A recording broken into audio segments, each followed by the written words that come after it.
इस कहानी की शुरुआत स्कॉटलैंड में होती है, जहां पर एक कपल जंगल में कैंपिंग करने के लिए आए हुए थे। यहाँ पर वाइफ अपने हस्बैंड को एक छोटा चांदी का चाकू गिफ्ट करती है। ये देखकर उसका हस्बैंड बहुत खुश होता है। खैर, अब रात में जब ये दोनों हस्बैंड वाइफ रोमांस कर रहे होते हैं, तभी एक वेयरवुल्फ आकर उसकी वाइफ को खींच कर ले जाता है और उसे मार देता है और बाद में उसके हस्बैंड को भी मार देता है। इसके बाद सीन चेंज होकर हम एक सोल्जर कूपर को दिखाया जाता है, जो कि जंगल में भाग रहा था। उसके पीछे कुछ लोग पड़े हुए थे, जिनको एक एक करके कूपर घायल करके आगे बढ़ रहा था। लेकिन यहाँ पर उसका चीफ रायन उसे पकड़ लेता है और हमें यहाँ पे पता लगता है कि कूपर अपनी ट्रेनिंग कर रहा है और ट्रेनिंग ये थी कि उसे पास करने के लिए किसी भी एक निर्देश कुत्ते को मारना होगा। लेकिन कूपर कुत्ते को मारने के लिए तैयार नहीं था, इसीलिए रायन उसे फेल करके उसकी आंखों के सामने ही उस कुत्ते को मार देता है। अब ये देखकर कूपर रायन से लड़ने लगता है, लेकिन बदले में कूपर को ही मार पड़ती है और अब इसीलिए रायन उसे दूसरे डिपार्टमेंट में भेज देता है। खैर, अब इसके बाद हमें 1 महीने बाद का सीन दिखाया जाता है, जहां पर हमें एक पहाड़ी जंगलों में एक हेलीकॉप्टर कुछ मिलिट्री टीम को उतारते हुए दिखता है, जिसमें कि 6 लोगों की टीम थी और इसमें से एक कूपर भी था। हमें यहाँ पर इनकी बातों से पता लगता है कि सब यहाँ जंगल में अपनी ट्रेनिंग के लिए आए हैं। अब ये लोग एक जगह पे रुकते हैं, जहाँ पर कूपर बताता है कि जंगल में बहुत सारे लोग गायब होते हैं। अभी पिछले महीने ही यहाँ पर एक कपल गायब हुए थे और पुलिस को सिर्फ उनके टेंट में उनके कुछ सामान के साथ उनके कुछ बॉडीज पार्ट्स मिले थे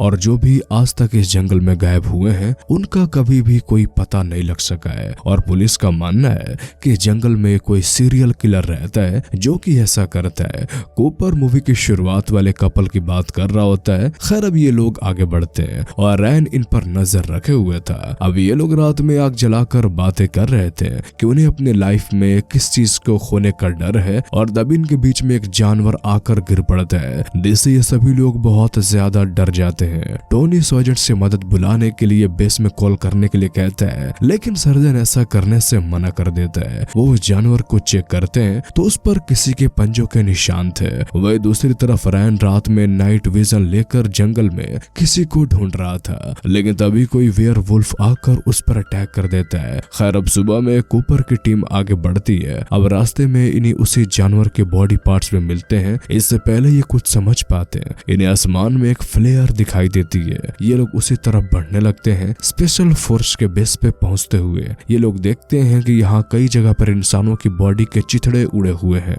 ऐसा लग रहा था जैसे किसी जानवर ने बुरी तरह से इनका शिकार किया हो। अब ये लोग बेस से हथियार ले रहे होते हैं कि तभी इन्हें घायल रायन मिलता है। अब ये सभी रेडियो से मदद बुलाने लगते हैं, लेकिन इन्हें सिग्नल नहीं मिलता, इसीलिए ये लोग रायन की मदद करते हैं। रायन इनसे कहता है कि मुझे उनके आने से पहले ही यहाँ से ले चलो। बाकी सब लोग यहाँ पर इतने सारे हथियार देखकर हैरान थे और रायन ने बार बार यहाँ से बाहर निकलने को बोल रहा था, जिस पर सार्जेंट उससे पूछता है कि वो किस चीज से डरा हुआ है और तभी उन्हें जंगल में से कुछ जानवरों की आवाज आती है, जिससे सभी लोग अलर्ट हो जाते हैं और यहाँ से भागने लगते हैं। रोज इन सबको कवर दे रहा था, लेकिन तभी यहाँ पर एक वेयरवुल्फ आकर उस पर अटैक कर देता है और उसे मार देता है। उसे बचाने के लिए सार्जेंट आता है, जिससे वो वेयरवुल्फ उसके पेट पर हमला करके उसकी आंतड़ों का पंजा चाकू मारकर उसे यहाँ से भगा देते हैं। मैगन इन्हें बताती है कि जंगल में सिर्फ एक घर है और वो इन्हें वहाँ पे ले जाती है। कूपर उस घर के अंदर जाकर चेक करता है तो उसे वहाँ पर कोई भी अंदर चीज नहीं मिलता।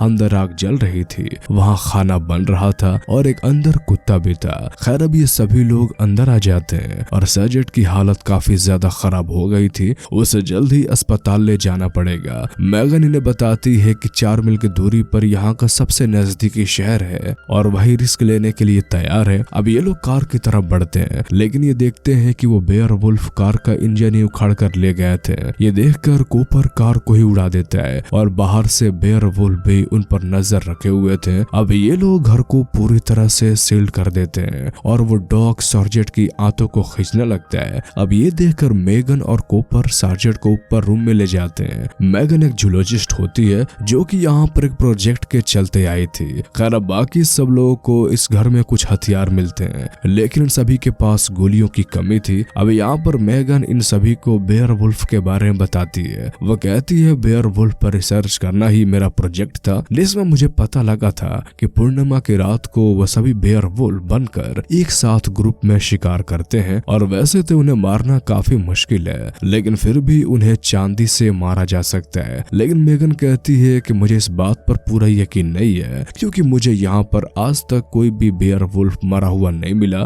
खैर, अब कूपर को इस घर में रहने वालों की फोटो मिलती है जिसमें कि 5 लोग थे। वही दूसरी तरफ अब रैन की हालत पूरी तरह से ठीक हो चुकी थी और रैन के घाव भी अपने आप भर गए थे। अब ये देखकर ये लोग उसे चेयर से बांध देते हैं, क्योंकि कूपर समझ गया था कि रैन उनसे कुछ तो छिपा रहा है। और तभी बेयर वुल्फ इनके घर की लाइट काट देते हैं और इन पर हमला करने लगते हैं, जिनका सामना ये लोग बहुत ही बहादुरी से कर रहे होते हैं। लेकिन बेयर वुल्फ पर इनके गोलियों का कोई असर नहीं हो रहा था। खैर, अब कूपर एक बेयर वुल्फ का हाथ काटकर सर्जेंट को बचाने के लिए ऊपर जाता है, जहाँ पर एक बेयर वुल्फ आ चुका था। अब जैसे ही कूपर उसे मारता है, उसे एक दूसरा बेयर वुल्फ खींचकर नीचे ले जाने लगता है। अब क्योंकि सर्जेंट बेहोश था, जिस पर कूपर चिल्ला कर उसे होश में लाता है। अब ये दोनों मिलकर उन भेड़ियों पर गोली चलाकर उन्हें खिड़की से नीचे गिरा देते हैं। अब थोड़ी देर के लिए यहाँ पर शांति तो हो जाती है, लेकिन एक बेयर वुल्फ और टेरी को पकड़कर अपने साथ ले गया था। अब कूपर सभी को लेकर टेरी को बचाने के लिए जाना चाहता था, लेकिन रैन इन सभी से मना कर देता है, क्योंकि अब तक वो उसे मार चुके होंगे। अब ये सभी मिलकर घर की खिड़कियों और दरवाजा सील कर देते हैं, क्योंकि ये जानते थे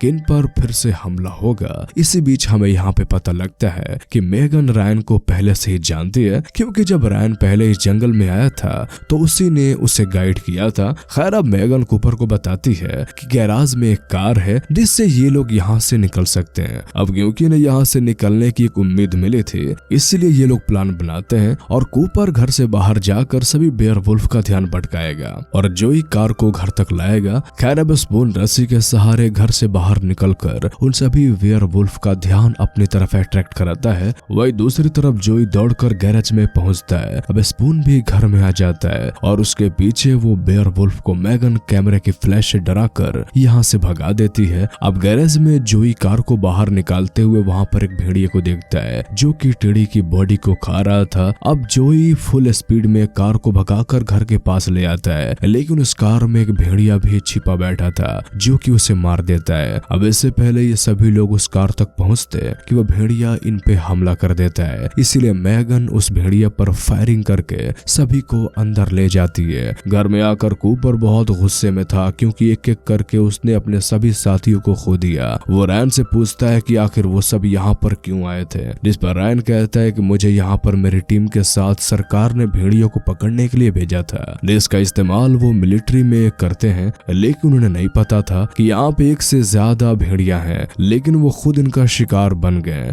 कूपर को ये बात समझ में नहीं आता कि उन्हें यहाँ नकली बंदूकों के साथ क्यों भेजा गया। जवाब देते हुए रैन कहता है कि तुम सब इन भेड़ियों के लिए चारा थे, क्योंकि जब तुम उन पे हमला करते तो तुम्हारी टीम उन्हें पकड़ती, लेकिन प्लान के हिसाब से ऐसा कुछ नहीं हुआ। अब ये जानने के बाद कूपर इससे पहले रैन को मारता रैन बेयर वुल्फ में बदलने लगता है। वो बेयर वुल्फ में बदल रहा था, इसलिए उसके घाव भी जल्दी भर रहे थे। अब पूरा ट्रांसफॉर्म होकर इन लोगों पर हमला करते हैं। अब कूपर रैन के अंदर एक तलवार घुसा देता है, इसलिए रैन घर से बाहर भाग जाता है। इन लोगों को समझ में आ जाता है कि इस घर में रहने वाली फैमिली भी बेयर वुल्फ है, और अब इसीलिए ये लोग उन सभी को मारने के लिए घर में सिल्वर की कोई चीज ढूंढते हैं। लेकिन उन्हें ये समझ में नहीं आता कि अगर बेयर वुल्फ को सिल्वर से खतरा होता तो अपने घर में सिल्वर क्यों रखेंगे। इन्हें पता लग जाता है कि वो सभी बेयर वुल्फ अब गैरेज में हैं, इसलिए ये लोग उस गैरेज को उड़ाने के लिए कार में गैस सिलेंडर रखकर उस कार की टंकी खोलकर कपर उस कार को गैरेज की तरफ ले जाता है।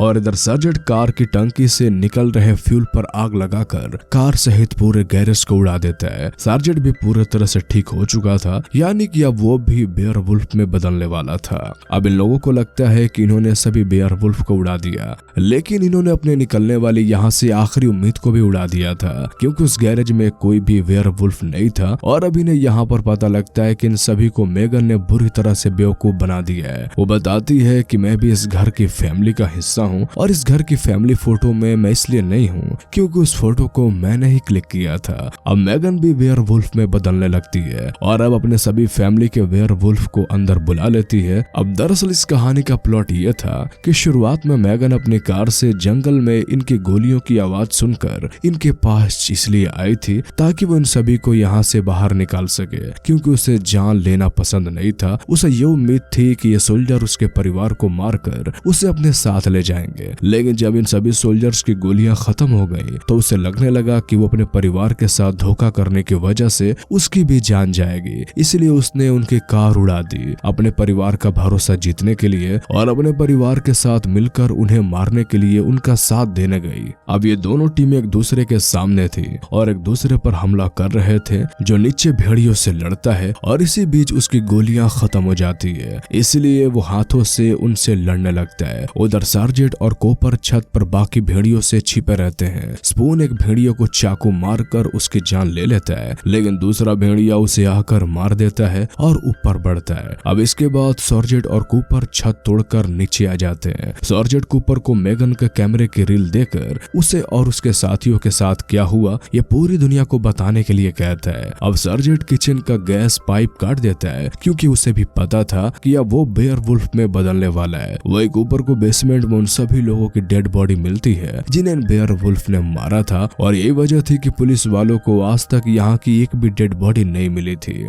तब यहाँ पर रायन, जो कि एक भेड़िया में बदल गया था, वो कूपर पे हमला करता है, जिसके जवाब में कूपर उसे सिल्वर के चाकू से उसे मारता है, जिसे कि मूवी की शुरुआत में हमने उस कपल के पास देखा था। ऊपर जब भेड़िया सार्जेंट के पास आते हैं तो वह खुद के साथ उन भेड़ियों और पूरे घर को उड़ा देता है। अब सुबह होने पर कूपर उस डॉग के साथ बाहर निकलता है और मूवी के आखिर में हम देखते हैं कि कूपर ने उस रील्स को पब्लिक कर दिया है, और उनके साथ जो भी हुआ ये पूरी पेपर में पब्लिश हो जाती है। और अब इसी के साथ ये कहानी यहीं पे खत्म हो जाती है। तो कैसी लगी आपको ये मूवीज एक्सप्लेनेशन, हमें कमेंट में जरूर बताएं। और अगर आप इस तरह की और भी कहानियां सुनना चाहते हैं तो हमारे इस चैनल को सब्सक्राइब कर लें। तो फिर मिलते हैं आपसे अगले वीडियो में, तब तक के लिए गुड बाय।